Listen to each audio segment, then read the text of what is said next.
ইসলামকে জানার সাথে যদি মানা হয় তাহলে জানা সার্থক। ইসলাম জানে কিন্তু মানে না, জানা অনর্থক। দেখেন কথা বুঝেন কিনা। যেমন ধরুন, একজন লোকে জানে উযুর 4 ফরজ। আমি আশা করি আপনারা অনেকেই জানেন। উযুর 4 ফরজ জানে না এমন মুসলমান আমার জীবনে পাইনি। আপনাদের প্রতি আমার এতটুকু সুধারণা আছে যে আমি আশা করি আপনারা সবাই জানেন উযুর 4 ফরজ: মুখ ধোয়া, হাত ধোয়া, মাথা মাসে করা, ফাউ ধোয়া। যারা যারা জানে উযুর 4 ফরজ, সবাই কি দৈনিক 5 বেলা উযু করে না নামাজই পড়ে না?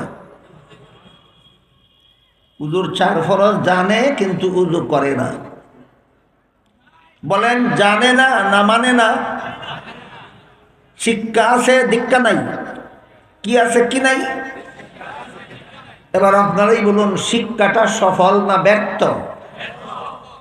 এটা ইসলামী শিক্ষার বৈশিষ্ট্য বিবর্জিত হওয়ার কুফল। অনুরূপভাবে ধরুন, একজন জানে নামাজের 13 ফরজ কিন্তু একদিনও নামাজ পড়ে না। নামাজের 13 ফরজ জানে কিন্তু নামাজ একদিনও পড়ে না। বুঝে থাকলে বলেন জানে না নাকি মানে না? তাহলে তার কি আছে কি নাই? আপনারাই বলুন, তার শিক্ষাটা সফল না বিফল? এজন্য আল্লাহ আয়াতে লিয়াতাআল্লামুনা বলে লিয়াতাফাক্কাহু বলেছেন। শিক্ষাটাই সফল নয়, শিক্ষার সাথে দীক্ষা থাকলে সফল হয়। এটা হলো ইসলামী শিক্ষা সফল হওয়ার প্রথম গুণ, বৈশিষ্ট্য। সফল ইসলামী শিক্ষার বৈশিষ্ট্য হইল জানার সাথে মানা থাকতে হবে, শিক্ষার সাথে দীক্ষা থাকতে হবে। আজকাল বিভিন্ন শিক্ষা প্রতিষ্ঠানের সদর গেটে লেখা দেখতে পাওয়া যায়।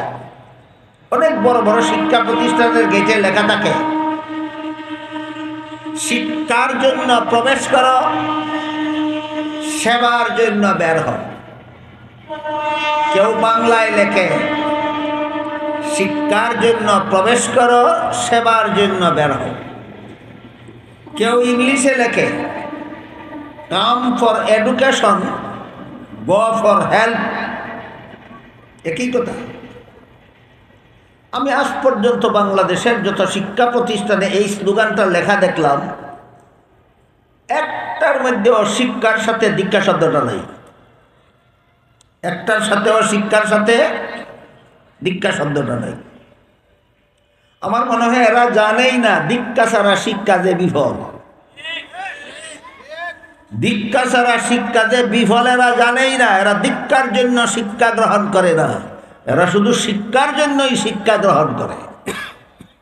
এজন্য এই দীক্ষাহীন শিক্ষার সবচেয়ে বড় কুফল যেটা, সেটা হলো দীক্ষা বিবর্জিত শিক্ষা যারা ছাত্র জীবনে গ্রহণ করে, এরাই কর্মজীবনে সেবার নামে সেবন করে।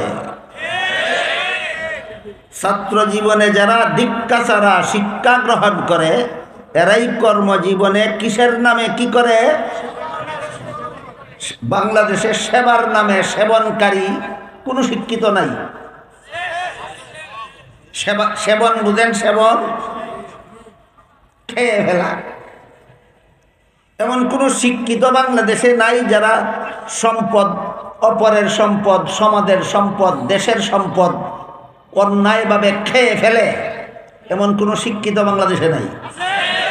আপনারা যদি বলেন আছে, তাহলে এটা কিসের কুফল?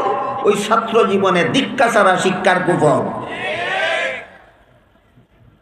তাই আল্লাহ পাক রব্বুল আলামিন ইসলামী শিক্ষা সফল হওয়ার জন্য সর্বপ্রথম শর্ত আরোপ করেছেন, শিক্ষার সাথে দীক্ষা থাকতে হবে, জানার সাথে মানা থাকতে হবে। যেই জানার সাথে মানা নাই, যে শিক্ষার সাথে দীক্ষা নাই, যে সার্থক শিক্ষা নয়, যে ব্যর্থ শিক্ষা।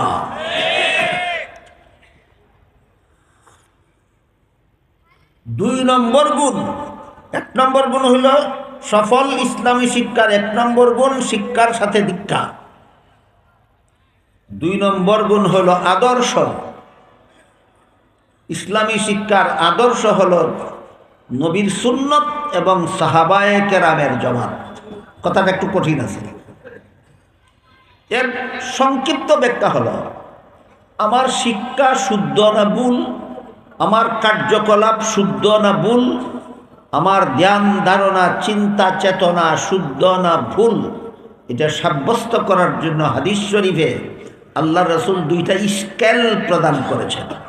রসুলের ভাষায় হলো মা আনা আলাইহি ওয়া আসহাবি, মর্ম হলো আমার সুন্নত এবং আমার সাহাবায়ে কেরামের জামাতের স্কেল দিয়ে মাপো তোমার শিক্ষাকে, মাপো তোমার কার্যকলাপকে, মাপো তোমার চিন্তা চেতনাকে। যদি মাপ মতে পড়ে তাহলে আদর্শ শিক্ষা হবে তোমার, আর যদি মাপ ছাড়া হয় তোমার শিক্ষা হবে আদর্শহীন।